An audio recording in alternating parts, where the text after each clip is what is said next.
ملکوال میں اساتذہ کا احتجاج، گرینڈ ٹیچرز الائنس کی کال پر سینکڑوں اساتذہ نے اپنے مطالبات کے حق میں اور ڈی ای او آفس سے پریس کلب تک احتجاجی ریلی نکالی۔ ریلی میں خواتین اساتذہ نے بھی شرکت کی۔ پنجاب حکومت کی طرف سے اسکولز کے نجکاری، لیو انکیشمنٹ اور پینشن رولز میں تبدیلی کے خلاف گرینڈ ٹیچرز الائنس کی کال پر منڈی بہاؤالدین میں سینکڑوں مرد اور خواتین اساتذہ نے ڈسٹرکٹ ایجوکیشن آفیسر آفس سے پریس کلب تک احتجاجی ریلی نکالی۔ ریلی کی قیادت گرینڈ ٹیچرز الائنس پنجاب کے کنوینر محمد بشیر وڑائچ اور ضلعی صدر پنجاب ٹیچرز یونین محمد نواز انجم نے کی۔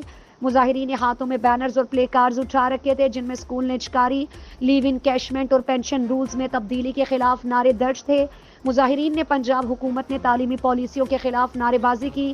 پریس کلب کے سامنے مظاہرین سے خطاب میں پنجاب ٹیچرز یونین ضلعی صدر محمد نواز انجم اور خواتین ونگ کی صدر نگہت اسد نے کہا کہ پنجاب حکومت اسکولز کی نجکاری سے غریب بچے تعلیمی سہولت سے محروم ہو جائیں گے۔ انہوں نے کہا کہ اسکولز کو کسی صورت اب ٹھیکیداروں کے حوالے نہیں ہونے دیں گے۔ اس کے لیے ہر علاقے میں سول سوسائٹی کے لوگوں کو آگاہی دی جائے گی کہ یہ فیصلہ تعلیم اور بچوں کے لیے کس قدر نقصان دہ ہے۔